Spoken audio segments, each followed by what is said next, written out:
So welcome back to the next episode of the Gentlewoman Boss podcast. I have a really exciting guest today. So I'm going to start out with his bio. It's quite long, so bear with me.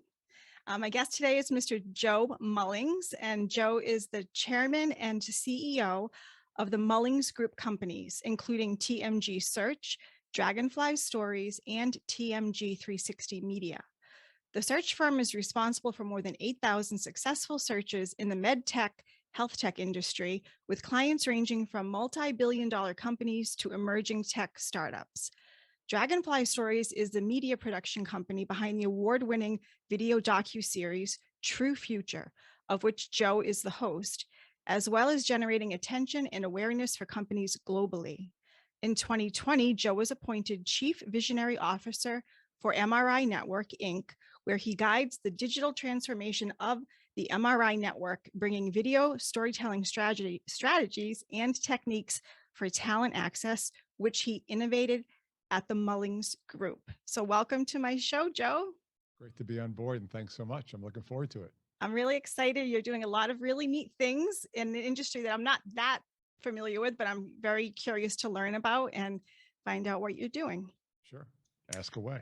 Okay, so I just wanted to say that you first crossed my radar. I was watching a YouTube vlog, and you were the guest of Chris Walker of Refine Labs, and it was sort of a different topic for him. You guys are talking about culture and retaining talent, finding talent, and really doing a deep dive into that, the whole reshuffle and the work from X, as you call it.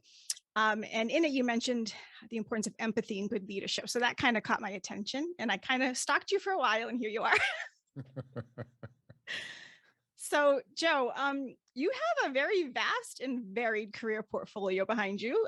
Tell us about your journey through that and some of the important lessons you've learned along the way about leadership and sort of trying out new ventures. Yeah, absolutely. So I'm originally from Hicksville, New York, which is on Long Island. Grew up there, went to school in Ohio, University of Dayton, Ohio, got an engineering degree back in 1984. Back when they just had started having running water and electricity, and and spent a couple of years as an engineer, and then got into the search business, the headhunting business, and had successfully built out quite a large search firm, in particular in the medical device industry, the med tech industry. So all the devices and technologies that are future facing, that aren't here yet, but will be here to help save lives, extend lives, and just if we're going to live longer, we're going to want to live healthier.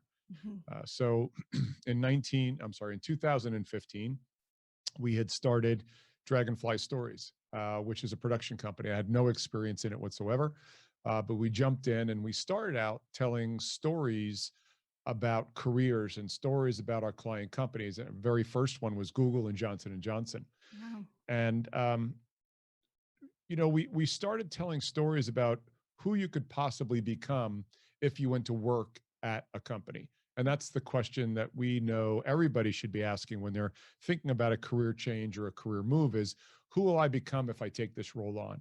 And it's an important question to answer because it causes you to be really introspective and question who you're going to work for, where you're going to work, and what, sort of your mission will be. And then since then, we've, as you mentioned, Telly Award winning with the docuseries. Our search firm continues to be the largest in the world in that category. And then we started TMG 360 Media, which is a media company that specifically is aimed at telling the stories of emerging tech startup companies. So that, in a nutshell, is a little bit of my backstory. Very, very interesting. So, very forward thinking then, as far as especially the med tech, right? And future robotics. We're going to talk about that later.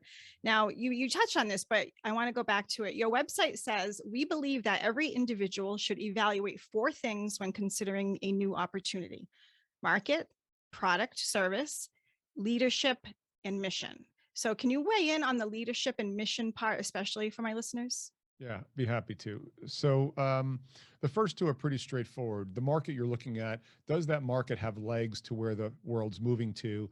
And then does the product that you're potentially going to work for, or service you're working for, does that have legs as well? Because you want to certainly get into a market that has a future that's super optimistic. And the most important too, though, you pointed out, are leadership and mission. So leadership, mom and dad were right. Who you hang around with every day is ultimately who you'll become. And so it also determines your network. So Mhm. when you go and look at an opportunity, you should absolutely want to understand, who will I be rubbing elbows with every day? What is important to them? How do they work? What do they work on? What can I learn from them? And then how can I utilize that network moving forward in my career? Because odds are, stats say it'll be less than 4 years in your current job. So when you part ways and or they part ways, you will have hopefully a network to parlay along the way. And what will I learn? Good and bad habits with those people. And then Mhm. mission.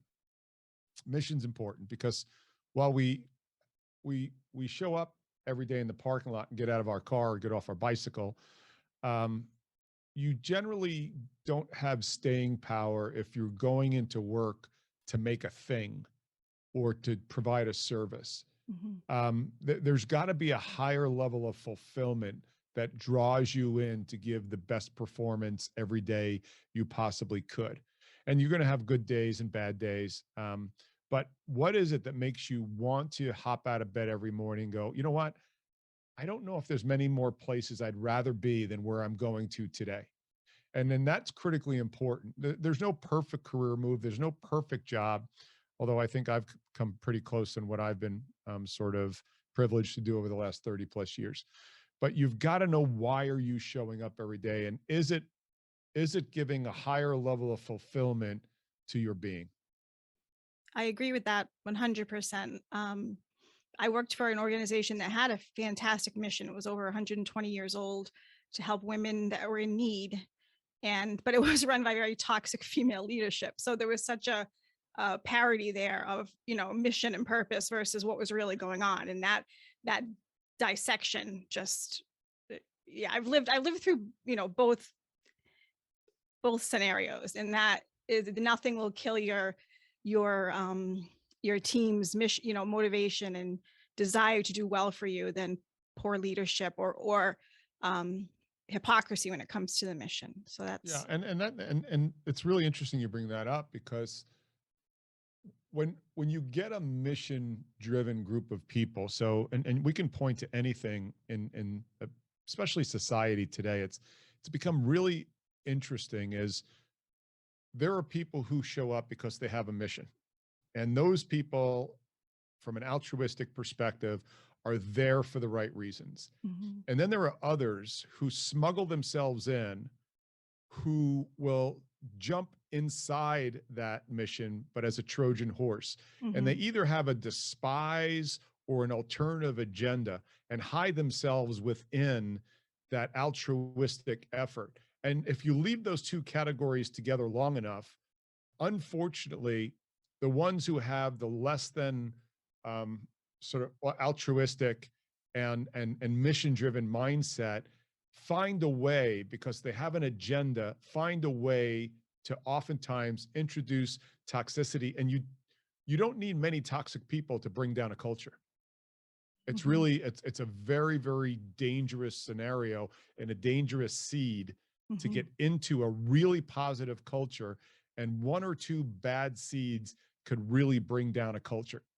No matter if the mass is on the side of the well-intended, altruistic, we're in here for a mission. You Mhm. bring in just two or three of those, and they can take it out at its knees. Absolutely. And the more senior those bad seeds are, the faster it can happen, Absolutely, and yes. yeah, very interesting. Um, so on that point, because bringing up about women in leadership, in my experience with them, you recently wrote an article on women's mentorship for TMG Pulse, which is your blog, or your one of your media outlets. It's one of our media outlets. Yeah. Yeah. So can you share what prompted you to write that? I know you said you were at a roundtable discussion, but what prompted you to follow up with that article, and how does your organization support women who are in leadership roles? Mm. Yeah. So I do a lot of I do a lot of leadership search work for organizations, and certain categories that we work in, especially in the fem health space, which is an underrepresented space from an investment perspective in the venture capital community, which is really odd because it represents 50% of the population. And it also represents 80% of the decisions made in a home are by the female, not the male, in regards to healthcare. Yet it's underrepresented in the venture community. I think some of that is because there's just not a lot of female venture capitalists, more male, and therefore they don't index enough to that space. But with that, oftentimes fem health companies would prefer a female leader at the helm in the C-suite. And when I go out and conduct those searches, which is pretty often, the last thing that females want to hear is, we want a female CEO in this role. They want to hear, we want the best CEO in this role, and I happen to be a female. Mhm. And it happens way too often that those roles are misrepresented as we want a female CEO. And so it gets under the skin of all the great female leaders is they don't want to become members of the C-suite because they're females. Mhm. They want to become members of the C-suite because they're great performers who happen to be a female. And so as I chat with them and we discuss the influence of the hierarchy of competency, we discuss the hierarchy of really a male-dominated industry in the C-suite is. We have discussions about how biology definitely comes into the play here, because after all, last I checked, men can't have children, but women are the ones who have the children. So unfortunately, they get interrupted sometimes during their most formative years as they ascend into the executive ranks. Once you start getting into the late 20s, early 30s, you need some time off Mhm. in order to have a child and raise a family. And then you try and get back on that treadmill, if you will, in a positive way. There's that interruption and the world doesn't stop. And then one of the other things that came out is they started talking about the influence of the Me Too that came out, the hashtag Mhm. Me Too conversation that continues to come out and should come out, and light be shown on that situation, and how the over-indexing of the assumption, let me be careful of my words here, the over-indexing that men in general are predatory in nature rather than just being imbeciles, because we are pretty dumb. We are so susceptible to unintended microaggressions in the workplace because we just don't understand it.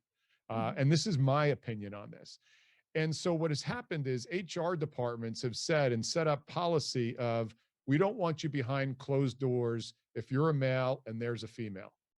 If in a mentoring situation, so if you're a 55-year-old male and you happen to find a rock star who's a 23-year-old female and she's just entered your organization, if that door is closed, policy in too many organizations are no closed door. Now, if it was a 23-year-old male, that door was closed, nobody would care. Exactly. Nobody would care. Mhm. So I found females getting shortchanged because the male executives who want to mentor great players, male or female, but when it comes to mentoring a female and they go out to lunch together, they go out to dinner together, they're behind closed doors. The females are shorted because of this draconian policy in HR intended to protect, I'm not sure who, Mm. the male or the female, Or the right? organization. Or the organization, correct. And I found that to be an incredible hindrance to females getting into a mentoree Mhm. situation in their careers. And there have been courageous males who've gone, you know what? No, I'm not going to do that. There's a very, very, very small percentage of the population that have malice and predatory nature in mind, but I am not going to let them ruin it for the other 99% of the population that Mhm. want to do the right thing for a person, not a Right. female or a male, Right. and move them forward in their career. So that was the prompt for writing the article. Yeah, very interesting. I think it's, as a woman in the workplace, I felt I worked much better with men. Preferred their directness, their clarity, faster decision making, no less drama. It's definitely not that I didn't have good working relations with other women. It's just that I preferred that. But there definitely was that pullback almost like out of fear sometimes, working with board members that were male or things like that, where there's always that awareness that you don't want anything to be misconstrued or mistaken or that kind of thing. So that it is very unfortunate because it's true. There's a lot of women I follow on LinkedIn and they say, I'm not I'm not a successful female CEO. I'm just a successful CEO that I happen to be a female. So yeah, that's a very popular narrative right now. So in the article, you made a point about being willing to invite contrarian opinion to the table. And even though you didn't use the word humility, basically you're saying like, be humble enough to revisit these decisions or these policies or things that were set up in place, as you said, by those that do not often have to live with the consequences. So they set up these policies, HR puts them in place, and then there's that huge resources lost, particularly for women in the workplace. So talk about that, like going back to revisit these things. Yeah. So, yeah, it's funny. It's almost like it's it's it's it's governmental in nature. Is once a government sets a law, it's rare that they ever walk it back. Mhm. And it's rare, and their intention is always good, right? So just like in the HR function or in a corporate function, the intention is always good. Yet if you were going to start to address such a complex issue as gender equality in the workplace and gender protection in the workplace, Mhm. the odds of you getting it right the first time are zero. Because once you change a policy, you're going to now start to get new inputs into the behaviors between the parties that you're trying to protect Mhm. and insulate. And so if you're going to put in gender specific and gender protective policies, well, then you're going to have behavioral changes in the social fabric. And as those start to declare themselves, you're going to start to have unintended consequences and collateral damage that you've got to look at and say, okay, maybe we look, discrimination is good, right? But intentional discrimination where it is destructive is not. Mhm. And so once you start to look at these policies, you've got to step back and go, okay, unintended consequences. Here's what's happened. We need to reevaluate this. And Mhm. we need to continue to make it a living policy, a living sort of breathing policy. Because again, once you change one of the prime samplings, behavior changes dramatically. And there's Mhm. going to be losers on the end of that, which is why, again, I wrote that article, is because I think females ended up being in a worse off situation for their career development than benefited from that policy. Yeah, yeah. It's in it, and again, like you said, a policy is created, then rather than revisit it and adjust it, they just make another policy based off that policy or a new rule or a new addendum to it, things like that, which never fixes the actual. None of this fixes the actual problem, right? Which is that everyone should feel safe going to work and with their coworkers, That's regardless of that gender. I mean, I that told that's HR that exactly I right. didn't want to be behind closed doors with my boss, and she was a female. I literally said, I'm not going, I was scared of her. So, Mm-hmm. I mean, it's not really gender specific, really, some of it. Mm-hmm. And oftentimes I see on this subject and other subjects like this that have either gender or sexual preferences or color, creed, religion, is some people are so caught up in winning an argument Mm-hmm. instead of fixing the problem. And I've watched people get wrapped around the axle on, I need to win this argument, and I've lost sight of what the intention was of this guidance, policy, or Mm-hmm. new approach to things.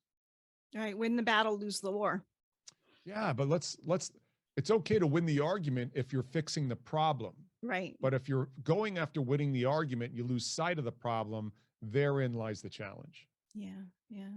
And sometimes in a leadership role, it's hard. That's hard for people, right? To make that shift. Well, yeah, because there's timelines. As a leader, oftentimes we have lines of sight over 12 months, 24, 36 months. And I have empathy on those who might not have that line of sight. There are decisions I make in my organizations every day that if you look at it over a 30-day window, people go, is he crazy? I'm looking at over a 6, 12, 18, 24 months. So it's a different chessboard that I get to look at. Right. And sometimes I can't bring everybody up to speed on all the dynamics on every decision. But the one on gender protection, I got what the intention was, but I just would love to have, some sobriety around it of what are we doing to protect against a very, very, very small percentage of the population. And on the flip side is I have seen people like, in order to provide healthy dialogue, you need to risk to being offensive, right? And that is what drives intelligent conversations and intelligent outcomes is if you are not being offensive, where it's okay to attack ideas, not people, right? And we've created this bubble wrap environment right now that we can't tell the difference if we're attacking a problem or attacking a person. And oftentimes when you attack a problem, the person thinks they're being attacked. And then that ends up being a flashpoint downrange as well. And then you tie that into gender or any other perceived discriminatory behavior, you're mixing them up. Yeah, I posted a while ago on LinkedIn about choose the mountain you will die on or die for something. But it was about that, that the society has become so sensitive on every level to offense or difference of opinion, that by the time people checked all the boxes that they're not going to offend someone, they don't end up saying anything because everyone's just scared, right? Or scared to be sued, scared to be called out, scared to be reported, but there can be healthy dialogue, healthy conflicts in conversation. That's not a bad thing. That's where growth comes, right? All growth comes from there. Yeah. Listen, the only time we learn is when we get a throat punch or something really bad happens to us. Rarely do we have a deep-seated lesson put in place by an agreeable conversation or a harmonious outcome. That is so true. That is so true. To your point earlier that you as a leader, you're looking at a 24, 36-month calendar, agenda in your head with all of your roles. And you can't always bring everyone up to speed to make those decisions that to others may seem ridiculous, or this guy's losing it, whatever. That's where the trust in your leader comes in. Right. You have to trust that they've got the big picture, right? And they're going to take you along for the ride, even if you don't know where the ride's going. So, and it's probably one of the most important aspects of leadership is trust. I don't need you to agree with me. Right. I need you to trust me. And then base it on the longitudinal data. Don't base it on what you feel like happened this week to you. Base it upon the track record over time. And that's why we have to be so careful, going back to our earlier discussion, is all you have in the corporate world is your reputation. Like if you're ethically suspect, it's highly likely that your trajectory of growth in your career is going to be stalled. And so we've got to be really respectful and careful and thoughtful about what's thrown out in conversation when you're potentially going after a character assassination on somebody for your own agenda. And that's really important. There's a dual responsibility there. I see too many people who are passive aggressive, and they will not hit a problem head on. What they'll do is they'll sidebar it, and there'll be a character assassination from the sidelines, and that can pull down a leader in a heartbeat. Yeah. The Gentlewoman Boss podcast has been named Top 20 Best Month Reporting Podcasts of 2021 by Whelp Magazine, number 36 of 200 in Top Entrepreneurship Podcasts by Podchaser, and Top 20 Best Whistleblower Podcasts for 2021 by Castbox Media. For sponsorship opportunities, please visit our website at thegentlewomanboss.com. in view of our conversation, I had warned you ahead. I was going to ask you this. Have you ever encountered bullying in the workplace or a toxic culture in your career? You don't have to get into it if you don't want to, but if you did, how did you navigate that? How did you make that work for you, not against you? Yeah. So, it's interesting. We build to use an analogy. We build Super Bowl teams here. And when you build a Super Bowl team, and everybody does it differently, uh, there's a very direct line of conversation. Great leaders who build Super Bowl teams care little about your comfort and more about your personal and professional development. Mm-hmm. When you build a Super Bowl team, radical candor is a highly valued approach. And we have seen over the years in our organizations that it takes a little while to get used to that. And it could be viewed as aggressive. Mm-hmm. It could be viewed as powerful. It could be viewed, and not everybody has been taught to live in that environment. Right. But you could never allow toxicity to enter there. Mm-hmm. You could never allow bullying to enter in there. And sometimes those signals, based on who you are and where you came from, can get misinterpreted Mm-hmm. as bullying, or the aggressiveness could be high expectations of who you were.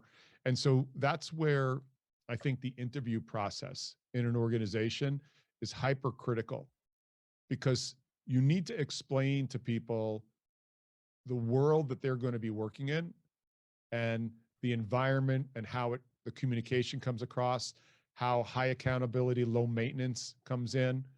And then if you get the wrong selection, Mm-hmm. that person can become somewhat um, unfulfilled and unhappy. And then we're not doing them any good, and they're not doing the team any good. Mm-hmm. And then you have to work on, how do you help that person go find another environment that's more conducive to them? Or how do you help them get on this fast moving train that they've never been on before, but they've committed to want to get on? Mm-hmm. So, I'm answering your question in that way, because toxicity, you've got to define that word first, Mm-hmm. right? So, and bullying is really easy to define. Yeah. That's very easy to define. That's where you're attacking a person. Mm-hmm. But make sure your ideas aren't being attacked. I mean, make sure your ideas are being attacked and you're not being attacked. Right. Because then bullying and toxicity could come right up alongside that. Mm-hmm. Mm-hmm. And there's a responsibility to the person who's processing bullying or toxicity or witnessing it. And, it's an old line. It's like, what does porn look like? And it's really hard to define, but when I see it, I'll know it. Right. Right. And it's the same thing with bullying and toxicity. Is I can't explain it to you because the scenario will dictate it and what's going on in that moment, but I will know what it is when I see it. Like, I can point out bullying and toxicity very quickly, but Mm-hmm. unless you have context around it, I'm always a little timid to point to that there is the definition of toxicity, or that is bullying. Yeah. Which is why it's also hard to train organizations to prevent it from happening, because it's not like a cookie cutter definition for either. And it involves personalities. And like you said, the onboarding process, that's also where, as the potential onboarder, you need to ask your questions. You need to ask about, how do things get done here? Or, because if you, like you said, that can be a bad match, and what could offend one person or make them feel, being targeted or talked down to or disrespected, another person just views as like, okay, we're just getting the job done. This is the agenda. We have a time limit. Let's get it done. Mhm. So it's very, a lot of variables involved in that. Very interesting. Okay. So tell us about your adventures with Dragonfly Stories and True Future TV. I watched a little bit of it on your website. Thank you. So Dragonfly Stories was a production company we started in our facility here in Delray Beach, which is about 7,000 square foot, all included, between production, video, editing. Um, it's a world-class organization that's traveled the world. We recently won 3 Telly Awards, which is a pretty highly coveted, in our very first try. And I think they gave it to us on our docuseries. I went over to Israel Mhm. to feature some of the technology and people and culture in Israel. So it's been a real journey, a real education for me. The closest I ever came to a camera was taking pictures on vacation, right? We just Yep. decided one day, hey, let's do this. And we've assembled an unbelievable team who sets no limits on themselves and left their past beliefs and limitations on where they came from behind, yet brought all their skills with them. So we're really fortunate on that. So that's Dragonfly Stories, and then True Futures, the docu series. You can find us on TrueFuture.tv. Hmm. Yeah, I caught a little bit an episode where you were in front of a wall with graffiti, and you were talking to a guy, and he started to break down, and he said, "Yeah, I'm a gangster." But I cry because real men cry. I just loved it. I've got to go back and finish. I was trying to do some research on all your work. Um, it seems like really like talking to like on the street, like real talk, right? True Yeah, talk. Yeah, yeah, that's awesome. yeah. Now, I did watch part of your robotic series, the recap, Mhm. and I just pulled up something from Business Insider. I want to talk about robotics for a second, if that's okay. Sure. My daughter, I told you at some point, is an engineering student. I'm going to be positive and say she still is. So I'm very into like the skilled trades, and she went to a fantastic voc tech school. But according to an article in Business Insider on skilled trade occupations, that medical appliance technicians are projected to increase 14.4%, or by 2,100 from 2020 to 2030. Now, and that's a job that only requires a high school diploma. But how do you foresee roles like that with the increase and momentum of AI in robotics in that? How do you see that playing out? Mhm. Yeah, we're coming to a really interesting time in history.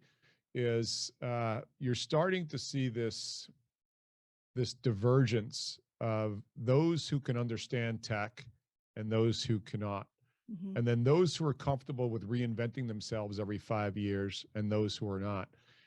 And it's it's been sort of amplified since March of 2020 with COVID, Mhm. where certain categories, certain jobs, for the most part, have either disappeared or being reevaluated and being replaced by technology. So if you look at the hospitality business as an example, Mhm. right, the number of jobs that have either disappeared or new jobs created with ghost kitchens and food service delivery Mhm. and point of sale changing where you may or may not need a waitress anymore, just as a very simple example, and the billions of dollars that have come in from private equity, venture capital, public markets, things like that, that somebody has to be creating those products.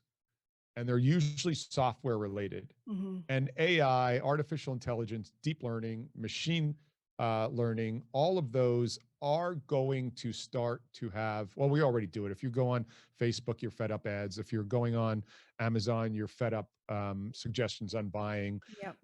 If you go on Waze, you're being told already which way to go. And the first time you went against Waze, you realized you were wrong. I know a quicker way. And then you never question Waze again, right? So we're being brainwashed Mhm. um, by the AI components coming into our lives, and pretty soon all those softwares, all those products are going to have a larger influence than we ever imagined on ourselves. And people have to make those products. Mhm. But what's going to happen is the market's going to start to disappear for the people who are at a certain sort of age in their career. Mhm. If you're in your Mhm. 50s and you end up getting axed or downsized, the likelihood of your skill set being appropriate for the market that you were in, that perhaps may be shifting dramatically, and the pay range you were at may not coincide any longer. Right. And then there's a sudden irrelevance that is going to be accelerating over the next 5 to 10 years. And people ask me all the time, because I've had over 150,000 conversations about careers with individuals. Like, if you had to major in one thing right now in university, what would it be? And I answer that two ways. One is it needs to have a software AI component with it, one way or Mhm. another. And you don't even have to be a software coder. You could be going to school for ethics and understand that ethics is a major component of artificial intelligence. Mhm. And then finally, you've got to be prepared. Every parent today should be raising their child with the emotional flexibility to reinvent themselves every 5 years, because the rate of acceleration of change going on in tech, in the workplace, and in society is so rapid that Mm. if your learning stopped at 18 or 21 and you aren't autodidactic and self-learning yourself, Mhm. you are going to compromise the life that you thought you were going to live. Yeah. It's moving fast. I think it will just move faster. It's a flywheel. It's a Yeah. flywheel. It's going to get faster and faster. And it's true, there is that big challenge of getting, well, I'm 55, so our generation, I don't know how old you are, Joe. 59. I'm 59. Yeah. Oh, okay. So Yeah. yeah, so you obviously you're in your own category as far as being tech savvy, but most a lot of my friends, they can't believe I do a podcast. They're like, how do you even know how to do it? I'm like, I don't know. I just figured it out. But I do have that desire to learn and figure things out. But I just feel like if people don't get educate themselves now, they're really going to be left behind, even in a decade from now, right? It's going That's to right. be. That's right. And the large employers, I mean, Amazon's doing it, Sprint's doing it, is the large employers know that the skill sets required in the workplace are going to be sort of rotating very quickly. So Mhm. what they're doing now is, rather than going out and having to downsize a certain category and then go hire a new category, which is a terrible strategy, they are purposefully interviewing people who have the desire to learn, and they will continue to train them internally in the organization to be potentially 90-degree difference 5 years from now into something else.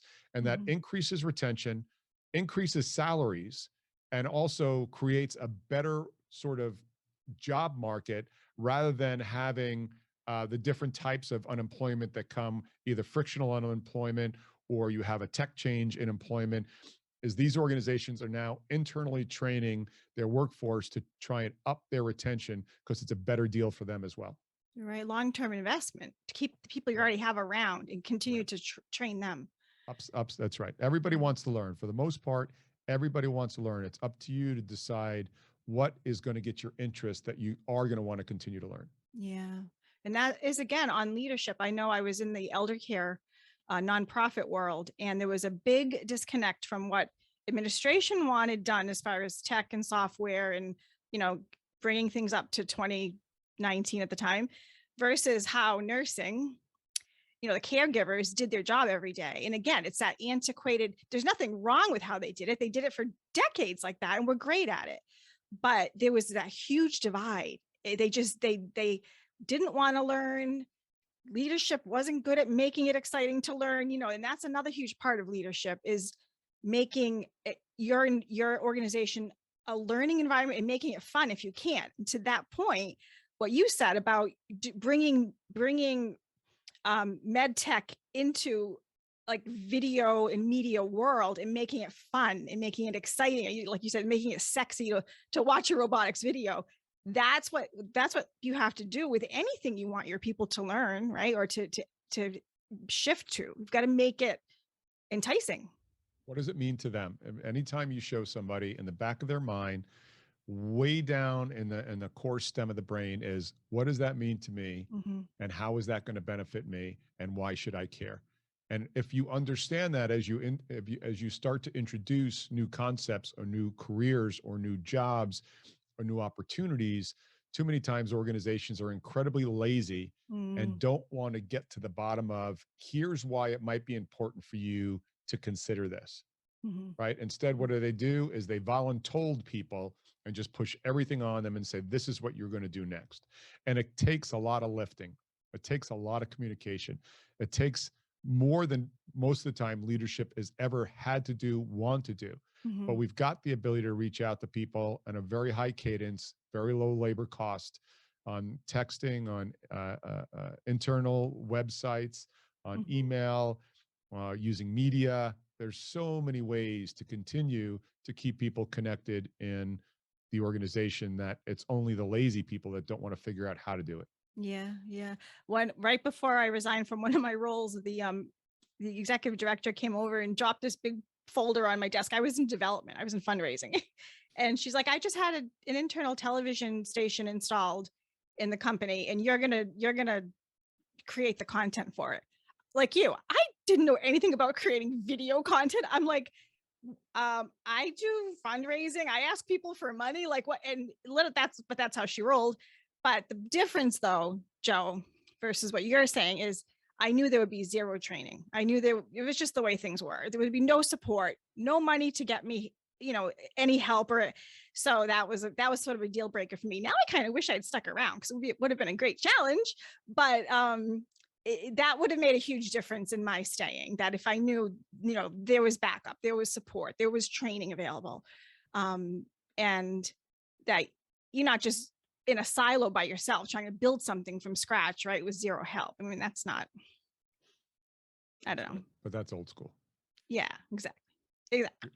All right. So Joe, my last question I ask all of my guests, unless there's something else you want to jump on before I wrap it up. No, I think we're good. This has been fun. Okay. Yeah, it has been fun. I love to pick an engineering brain. That's what it is. So as a leader, what quality of a gentleman do you think is most important to emulate, and why? Oof. Well, so empathy with as much of a dose of accountability, I think, is really important. So you can deploy empathy all you want, but unless you balance that out with accountability from the person you're giving the empathy to, you're just blowing empathy, and you're enabling potentially bad behavior and inhibiting growth on that person. And I mean that when we say gentlemen, right? So whoever you're in a relationship with, male or female, regardless of choices, I can have empathy for where you are right now. Now, having said that, if I really care about you, I'm not going to allow you to use this moment as an excuse not to give yourself what you deserve. So that's one, empathy without accountability. I think a gentleman should always have a strong ego as long as he balances that out with as much humility, because a strong ego imparts confidence and then safety on behalf of whoever they're working with. But it's got to be balanced with humility. And so I think that's really important as well. This one I'm gonna have to unpack this one for you. Okay. The ability to be strong, dangerous, and of consequence as a gentleman is very, very important. Sounds like James Bond. As long as you can keep it tame, because the most influential people in the world are incredibly dangerous people, but they know how to keep that monster under wraps, and they know how to deploy it. And I don't mean monster in the sake of, mass murder, but I think, dangerous, powerful, and of consequence, under control all the time. I think a gentleman who has those qualities and can exhibit that control is able to make a difference in the world. I think that's the best answer I've ever gotten. Thank you. I love it. And I love how you said that the empathy has to be balanced with accountability. So my C-suite title is Chief Empathy Officer, which I gave myself because I don't have a job. But what people mistake it for, or I think people confuse it with, is that if you're empathetic, you're a doormat. No, no, no, no, no. Like you said, yes, I can empathize with the situation you're in, but you also know what you need to do to fix this and make it right or make things better. And I'm not going to enable you to not take that action. I am going to force you to take it. Now, that's not being aggressive or a bully or toxic. That's knowing you deserve better, and I'm going to help you get to better. So there is that balance, and it's critical because there are people that will have learned how to take advantage of people that are compassionate or have high emotional intelligence, right? There are people, the twisted people, that know how to, they can manipulate that. So you have to have that balance. It's so important. That's right. So You I love announce that it. Yeah, you announce it. You're like, look, I'm going to help you through this. Right. Having said that, tell me what your lift is going to be, and tell me what little burden that you're going to put on your shoulders tomorrow morning that you can carry, because you can't carry a lot right now. But tomorrow morning, I want to know the little weight you're going to put on your shoulders that's going to get you out of that less than optimal place you're in right now. You let me know what that's going to be. And then the next day, I want you to put a little bit more of a load. Mhm. And then the next day, a little bit more of a load. And you'll be thankful to me that I just didn't deploy empathy to give you a place to skate. Yeah. And again, you know, somebody asked me, when was the last time you made a good friend? And I'm saying, gosh, I can't remember, because all the people that I would probably be friends with are so damn busy that they don't and they're trying to change the world, and they're trying to make it a better place, and they're trying to help people grow, and they're trying to, make a difference on things. Right. So yeah, and that was a sobering thought, because it was realized, like, oh crap, when was the last time I made a really good friend? And because they're all doing shit Super like this. busy. Yeah, Yeah. well, hey, that's good. And I think I just read an article that as we age, it making friends becomes much less common. Like usually it's the people you're around every day at work, or maybe you have a few friends you grew up with that you still keep in touch with. But that socialization that comes in our younger years, like college age, all that, those opportunities have come less often. And if you're busy, like you said, trying to change the world, it's going to be even less often. So Yeah, I also think that we had less to guard when we were younger. I just went to my what was it, my 40th? Yeah, my 40th high school reunion. And it was great because as I walked in there, whatever costume they had on, meaning who the state or stage in life that they claimed to be, yeah. I'm like, I knew you when you were 16. And I remember, right? So you can tell me all you want, but I knew who you were. So I also think that we were less guarded back then and Mm, exploring and needed to. I mean, biology always tells us in those first 16 years, we need to explore everything, which is why we got in more trouble, which is why we had less than optimal decisions we made. And as we get older, I think we're more worried about being found out, when in mm. essence, we're all just children wrapped up in an adult sort of costume, to be honest. That's what I think of all the time, because I'm still 9 years old, in my head, and no doubt about it. Yeah. And it makes you wonder if they were thinking the same about you. Yeah, Joe, I knew you in the day, right? It's true. But it's humbling sometimes to remember that, though, right? I mean, everyone, and I think we're guarded in the sense we've been through stuff that makes us guarded, and we have more to protect. We've acquired 50, 60 years of stuff in our life, family, children, maybe, or career things and things we've invested in that we want to protect. So you're more, Even our I'm more neurosis, careful. right? I'm more careful who I let in. We Absolutely. correct we collect more neurosis, and we Yeah. collect more insecurity. So you're More right. We have to psychosis. protect them. And like you said, the imposter syndrome thing. Now I can't even believe you said that, because you're so crazy successful and innovative, and your brain you're just brilliant. But like you said, sometimes you still feel like you're that 9-year-old kid trying to figure out Rubik's Cube or whatever, right? I hope never to lose that childlike wonderment, quite honestly, and the fearlessness that we had at 9 years old.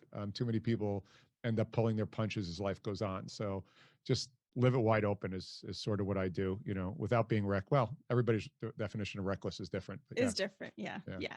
Yeah. Go out there and have fun. Just don't do anything stupid. That's what my grandmother used to say all the time. I didn't always listen, but yeah. Okay. So I hope that my listeners are going to want to find out more about you, Joe. How and where can they find you? Sure. You can, I've got a website, joemullings.com. I mentioned earlier, truefuture.tv. And LinkedIn is where I usually put all of my content, and you can find it there at Joe Mullings on LinkedIn. Great. All right, I will put all of that in the episode notes, everyone, as always. Thanks so much. I know you are extremely busy, and I really appreciate you taking the time. I feel like I got to know you a little better. I have a new friend. Excellent. And also I just want to give a shout out to Nicole Ager, your VP of marketing. She was phenomenal to work with, professional, fast replies, gave me everything I needed to make this happen. So just a shout out to her too. She was great. She's awesome. Hold on a second. Nick, are you here? Get over here. Give her a face to a sign with that. Hold on. Get over here. This is Nick. Hi. I just gave you a shout out. Thank you for everything. Of course, it was my pleasure. We do want to know about your skincare, but I'll follow up with that after. Oh, no. Am I on like a huge monitor? No, but you look fantastic. Oh, don't worry. It's a filter. Too Nice funny. to meet you. You too. You too. Hang on to her, Joe. She's good people. Oh, she's going nowhere. All right. So thanks again. And I'll let you know. I'm probably going to drop it Wednesday. So I'll just send Nicole the info. Awesome. Thanks so much and appreciate it. Keep up the great work. Thanks, Joe. Bye. Bye.